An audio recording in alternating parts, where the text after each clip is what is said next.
दिल को छू लेगी ये कहानी। कहते हैं गरीब पैदा होना कोई बुरी बात नहीं होती, लेकिन गरीब मर जाना सबसे बुरी बात होती है।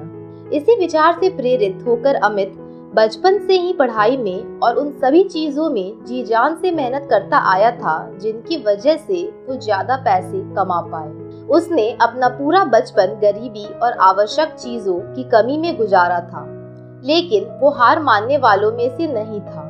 अगर सही दिशा में मेहनत की जाए तो मेहनत रंग जरूर लाती है। अमित भी पढ़ लिख कर इस काबिल बन गया कि उसे किसी अच्छी मल्टीनेशनल कंपनी में नौकरी मिल सके, और उसे एक अच्छी नौकरी मिल भी गई। अमित ने एक एक करके अपने सपने पूरे करने का सफर शुरू किया। पहले छोटे छोटे सपने पूरे किए, फिर सही उम्र होने की वजह से शादी कर ली। अगले ही साल एक सुंदर बच्चे का बाप भी बन गया, लेकिन इन सब में उसके सपने पूरे करने का सफर रुक गया।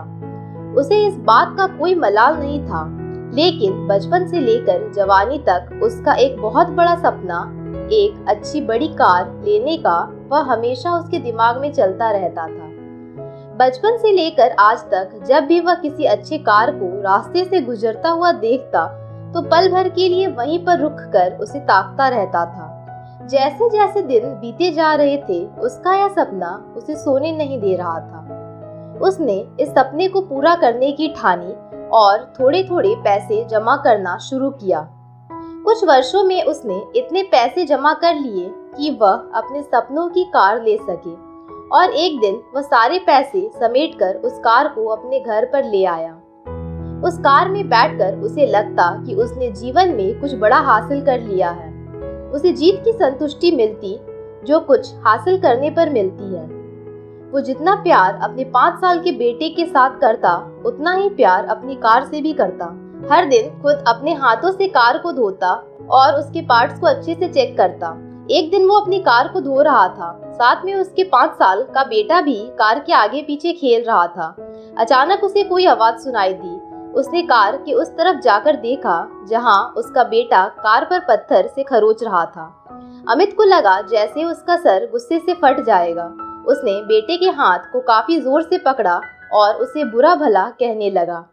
बच्चा दर्द के मारे रोए जा रहा था, लेकिन अमित का गुस्सा शांत नहीं हो रहा था। 2-3 मिनट बाद जब उसने बच्चे का हाथ छोड़ा तो उसे समझ में आया कि ज्यादा जोर लगाने की वजह से बच्चे की हाथ की उंगली टूट गई। जैसे ही अपनी गलती का एहसास हुआ, वह अपने बच्चे को लेकर अस्पताल गया। बच्चे की उंगली टूट जाने की वजह से प्लास्टर बांध दिया गया। जब अमित अपने बच्चे को मिलने गया तो बच्चे ने पूछा कि पापा, मेरी उंगली कब ठीक होगी? वो उसके सवाल का कोई जवाब नहीं दे सका और बाहर आकर अपने किए पर पछताने लगा। उसे एक बार फिर से उतना ही गुस्सा आया जितना अपने बच्चे पर आया था, लेकिन इस बार का गुस्सा अपने आप पर और उस कार पर था जिसकी वजह से उसने अपने मासूम बच्चे को हानि पहुंचाई थी। वो गुस्से को शांत करने के लिए पार्किंग में पहुंचा जहां पर अपनी कार लगाई हुई थी। वहां जाकर कार पर लात घूंसे बरसाने लगा। इसी बीच उसकी नजर गाड़ी के उस हिस्से पर पड़ी जहां पर उसके बच्चे ने पत्थर से कुरेद कर कुछ लिखा था।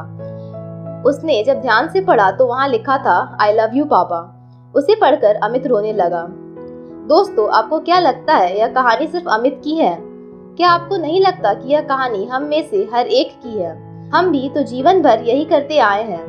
हम जीवन भर उन चीजों के पीछे भागते आए हैं जिनकी हमें चाहत है, चाहे वह हमारे लिए इतने महत्वपूर्ण ना हो, और ऐसी चीजों के लिए हम अपने जीवन की उन महत्वपूर्ण चीजों को नजरअंदाज कर देते हैं या खो देते हैं जो हमें आशीर्वाद के रूप में मिली होती है और कितना भी पैसा खर्च करने से भी वापस नहीं मिलती है। मैं उम्मीद करती हूँ कि इस कहानी को पढ़कर आप थोड़ी देर रुककर सोचेंगे कि आप जिस वस्तु को पाने के लिए दौड़ लगा रहे हैं, क्या वो आपके जीवन में सर्वोपरि है, या आपके जीवन में उससे भी ज्यादा महत्वपूर्ण कुछ है जिसे आप इग्नोर करते आए हैं। दोस्तों, आपको यह कहानी कैसी लगी कमेंट कर जरूर बताएं, और ऐसी नई नई कहानियों के लिए मेरे चैनल को सब्सक्राइब कर लें। धन्यवाद।